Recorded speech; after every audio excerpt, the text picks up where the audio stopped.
Donc, avant de commencer, je vais vous parler aujourd'hui de deux choses. Je vais vous parler de ce qu'on appelle l'exception culturelle française.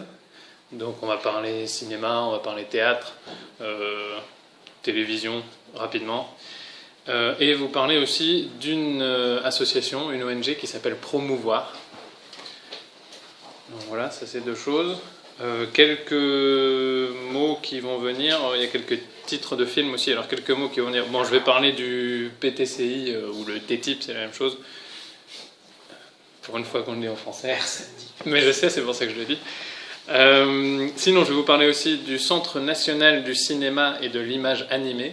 Le Centre national du cinéma et de l'image animée, qui est abrévié CNC, c'est l'ancienne abréviation qui voulait dire Centre national de cinématographie.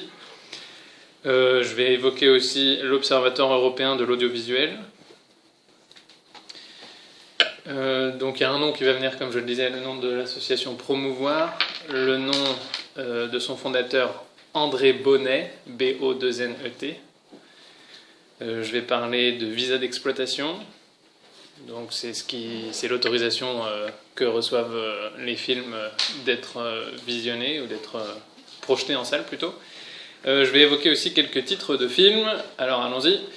Baise-moi, Nymphomaniac, Saut 3D, Love, La vie d'Adèle et Sausage Party.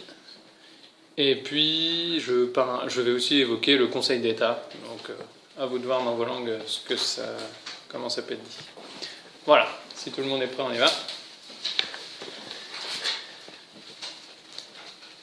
Chers collègues, en général, lorsque l'on demande à des gens qui ne sont pas français l'image qu'ils se font du peuple français, ils vous diront souvent qu'on est mauvais en langue, qu'on fume tout le temps, qu'on aime la bonne chair, qu'on est romantique, qu'on est libéré. Et tout ça, on peut le retrouver dans les films français, le film typique français où il ne se passe rien du tout, où tout le monde fume et tout le monde couche ensemble.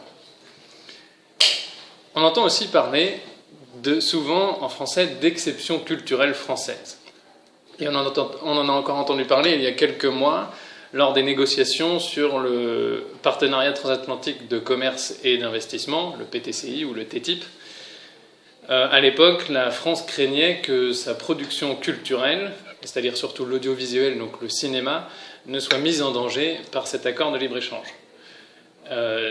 Donc l'objectif de la France lors des négociations, c'était d'exclure les biens et services culturels de l'accord TTIP. Mais qu'est-ce que c'est que cette exception culturelle, Eh bien, en fait, c'est une expression qui a été créée dans les années 90 par le ministère des Affaires étrangères à l'époque, et une expression qui reste aujourd'hui très controversée. Pour certains, l'exception culturelle permet de protéger, voire de promouvoir la culture française, surtout via une législation qui permet un meilleur financement du théâtre, du cinéma ou de la télévision. Alors pour le cinéma, il y a un organe qui a été créé, qui est le Centre national du cinéma et de l'image animée, qu'on abrévie sous son ancien acronyme de CNC, le Centre national de cinématographie. Et celui-ci prélève un pourcentage sur tous les tickets de cinéma afin de subventionner l'écriture, la création ou la diffusion d'œuvres en français. C'est un organe, comme je le disais, un organisme qui a été public, qui a été créé pendant la Seconde Guerre mondiale et qui vise à réglementer, à soutenir, à promouvoir et à protéger le cinéma et l'audiovisuel français. Donc ça, c'est pour le cinéma. On a ensuite, pour le théâtre, un fonds qui est alimenté par les gros succès sur les planches et qui vise à soutenir des plus petits projets.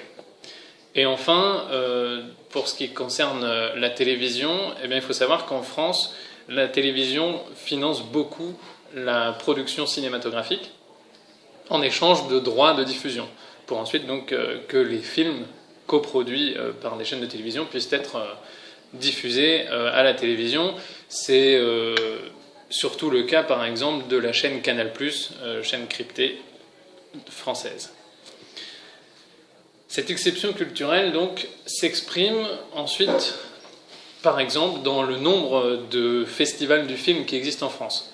D'après un rapport de 1997 de l'Observatoire européen de l'audiovisuel, la France organisait à l'époque pas moins de 166 festivals du film par an, loin devant ses voisins européens, puisque le deuxième sur la liste était l'Allemagne avec seulement 20 festivals par an, et le troisième était l'Italie avec 17.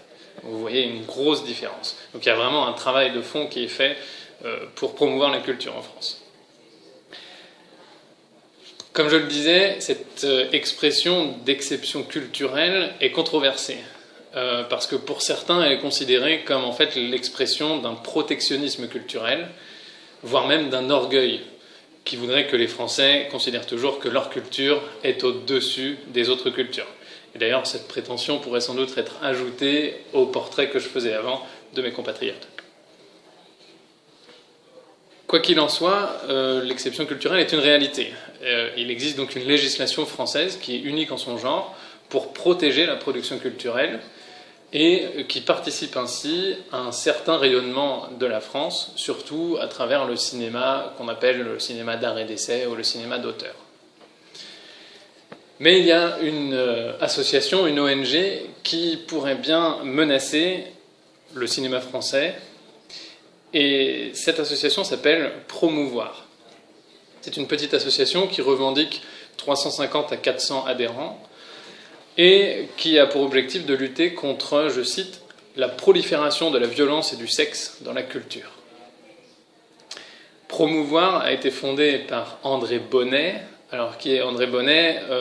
C'est un avocat proche de la sphère catholique traditionnelle, marié à 20 ans, il est père de 8 enfants, donc voilà, je vous dresse un portrait assez caricatural, je l'avoue. Par le passé, il a milité ou au moins été proche de plusieurs partis d'extrême droite. Comme ça, vous avez un peu une idée du personnage. Et donc, son association Promouvoir cherche à faire retirer des visas d'exploitation de films ou à les faire interdire aux mineurs lorsqu'elles considèrent qu'ils agissent pour comme je le disais, la prolifération de la violence et du sexe.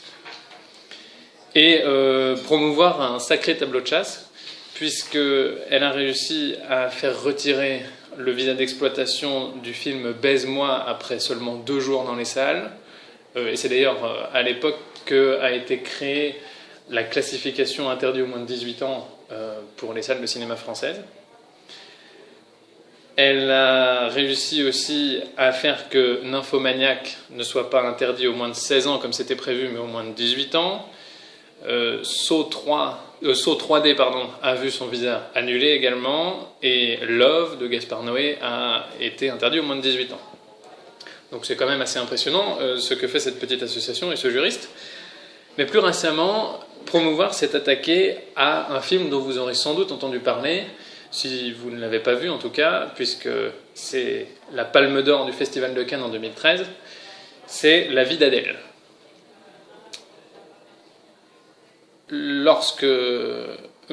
Pour s'attaquer à ce film, Promouvoir a porté plainte devant la Cour administrative de Paris en septembre 2014 pour, je cite, plusieurs scènes de sexe présentées de façon réaliste et de nature à heurter la sensibilité du jeune public. Il faut savoir que avant que Promouvoir n'intervienne, le film était déjà interdit aux moins de 12 ans. Et justement, Promouvoir souhaitait que son visa soit tout bonnement annulé. L'association a été déboutée en première instance et donc a fait appel. Et la Cour administrative d'appel lui a donné raison. À ce moment-là, le ministère de la Culture s'est saisi du Conseil d'État qui a, il y a quelques mois, en septembre dernier, qui a cassé la décision de la Cour d'appel. Et donc, on attend encore une décision finale puisque le jugement, l'affaire a été renvoyée devant la Cour administrative d'appel. Donc c'est une association qui a quand même pas mal de pouvoir, même si ses actions en justice ne fonctionnent pas toujours. En effet, récemment, Promouvoir souhaitait faire interdire Sausage Party, dont vous avez peut-être entendu parler, film d'animation produit par Seth Rogen, pour les motifs qu'elle considérait que c'était un film libertaire et anti-religieux à visée pédophile. Pas moins que ça. Mais l'association n'a pas obtenu gain de cause, donc le film reste comme prévu, interdit aux moins de 12 ans, ce qui toutefois est quand même très différent de ce qui existe par exemple aux États-Unis, puisque le film est là-bas interdit aux moins de 17 ans. Quoi qu'il en soit, les actions en justice de cette association représentent un danger pour le cinéma français parce qu'il risque de ne plus trouver de financement.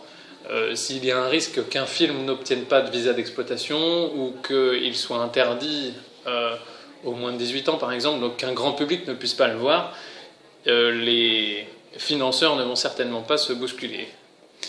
Alors, je ne dis pas que la question de la révision de la classification ne doit pas exister, mais je pense qu'elle doit avoir lieu dans le cadre d'un débat public, par exemple à l'Assemblée nationale, et non lors d'actions de ce qui semble être une toute petite minorité, puisque je le rappelle, c'est une petite association qui compte quelques centaines de membres, même si j'imagine que son combat est partagé par d'autres personnes. Personnellement, au même titre que je ne crois pas que les jeux vidéo sont coupables des tueries dans les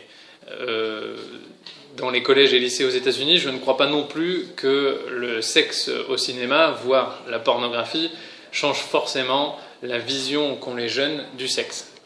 Et puis, il ne faut quand même pas se leurrer, les jeunes générations d'aujourd'hui ont très facilement accès à tout le contenu qu'elles souhaitent sur Internet. Donc, interdire un film en salle, c'est seulement repousser le moment où les jeunes pourront avoir accès au film sur Internet en streaming.